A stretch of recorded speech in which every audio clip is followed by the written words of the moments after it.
What's up, gamers? It's your boy Brian here, and unfortunately, we're talking about Battlefield 2042. Uh, I think it's officially dead. There's been so much talk on trying to fix it and trying to bring the players back.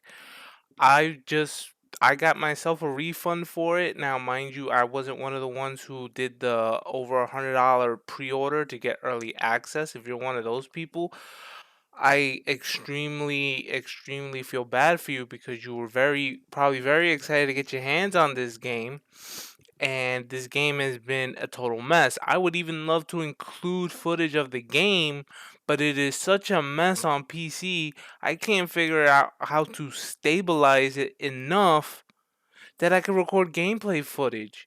Like, it is so bad. Okay, that people are requesting refunds and people are posting memes on the Battlefield Reddit that it's dead, and I'm going to show you some of those memes.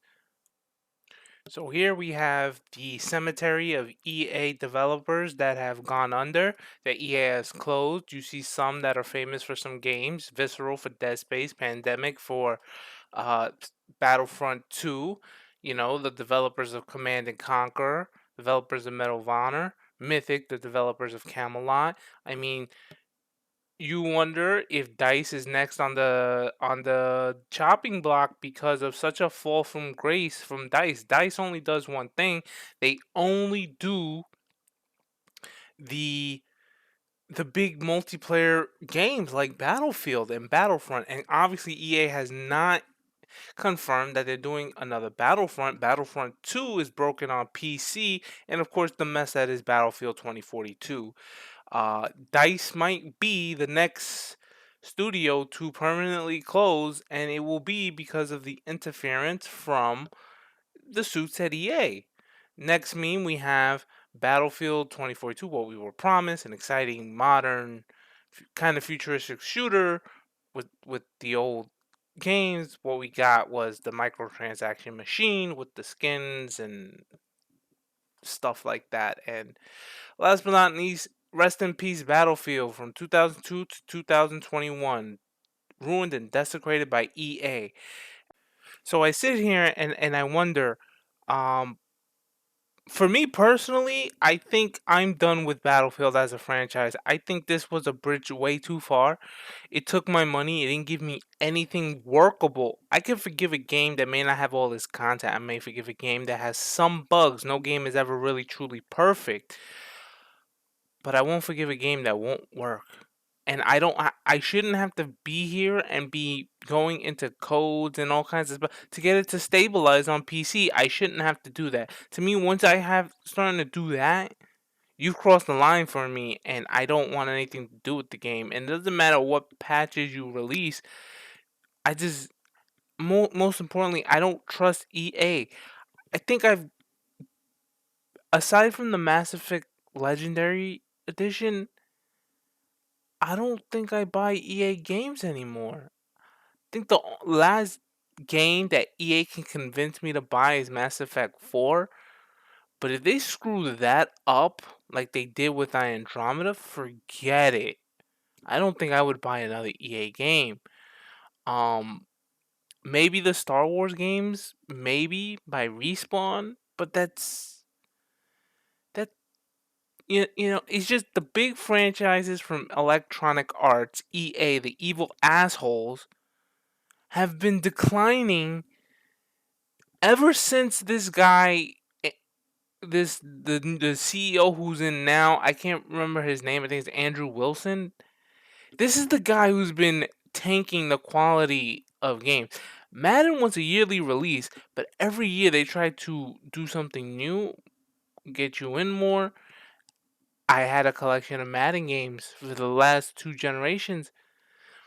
For PS3 and PS2, they were great games. I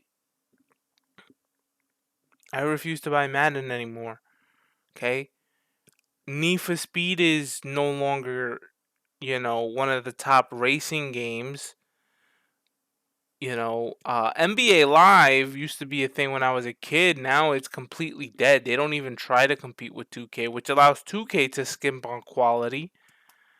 right? They no longer produce a baseball game. They stopped that, I think, in the PS2 era.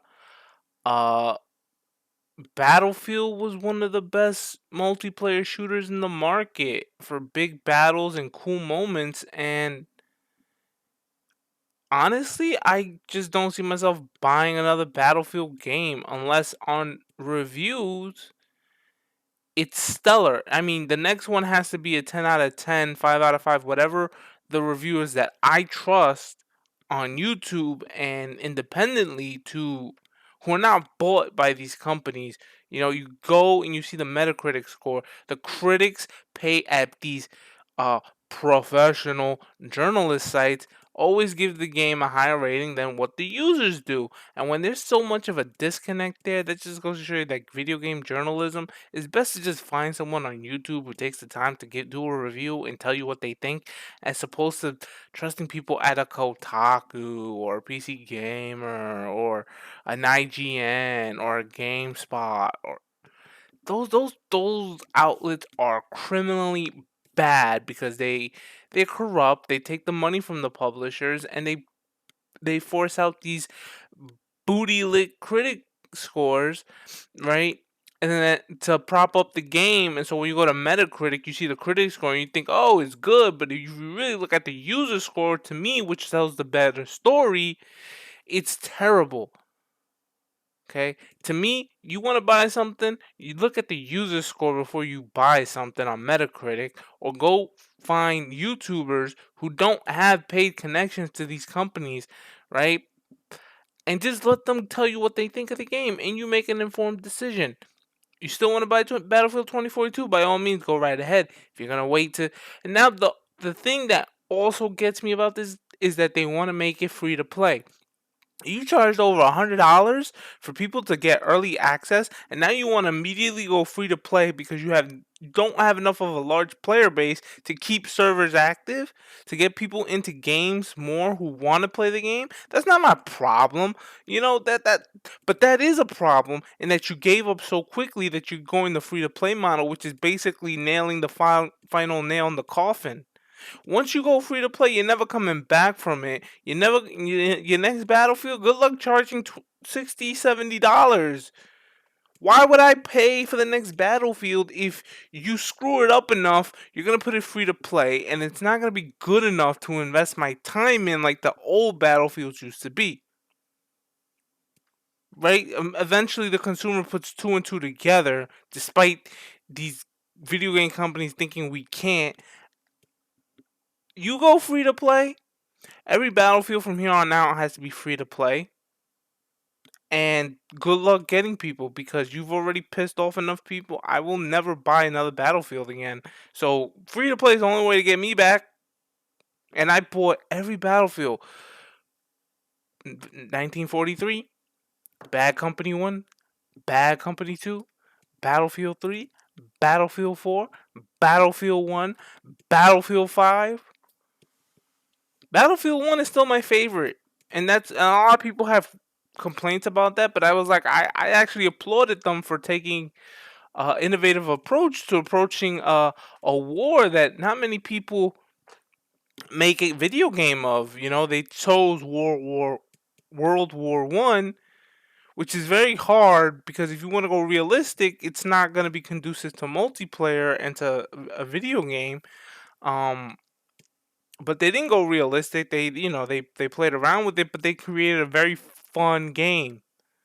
It had its issues. It got figured out, but it worked. It was a fun game. It was a finished product, and there was lots of content there. You had the war stories, right? You know, um, it's so funny though. It was Battlefield 1 that got me to watch the movie Lawrence of Arabia because of the war story involving Lawrence of Arabia. And a lot of people consider Lawrence of Arabia the film one of the best films ever made. So, and I kind of can't dispute that. But Battlefield, may you rest in piss. EA. I hope you continue the downward spiral, like because enough is enough. And maybe if you continue to lose money, maybe you'll get it. But I doubt it. You know, this is modern video gaming is getting worse, right? EA, the loot boxes now. I can't wait for Madden NFTs. I really can't. Congratulations to the Madden fanboys who buy it every year because they're stupid. Enjoy your NFTs. You know, just like you enjoy your Ultimate Team microtransactions. You know, and when it comes to Battlefield, you try to pull off things from other games that weren't in it. You could have had customizable skins, but you should have kept the class system. The specialist system, I'm sorry, I gave it a try. It doesn't work for me. It does not work for me. They try to do too much instead of doing what they do best. Big, large team battles where you play the objective, you coordinate as a team, everybody has a role to play. So you're either a specialist, you're either, you know, you have a role. You're the you're the squad medic, you're the squad's ammo guy, you're the engineer who fixes the vehicles, or you're the sniper who like you had roles. You had coordination. Now you just don't have a game anymore. And I don't know what to say. May Battlefield rest in piss. Because I don't think if this is what we're gonna, I don't think I want a Battlefield ever again. And 2021 will go down as the year Battlefield was destroyed. You know, and it's so crazy that you look at it and it's like the biggest franchises and games are starting to not hold up no more. Battlefield, Call of Duty, Madden, NBA 2K. These games are seeing less sales, significant less sales year after year because of the bad practices at these publishers and developers. But you did it to yourselves. It's nothing for us to do. Anyways, that's it for me, guys. Thanks for tuning in. Smash that like button if you liked the video. Smash the dislike button if you didn't. Subscribe, and catch you guys next time. Bye.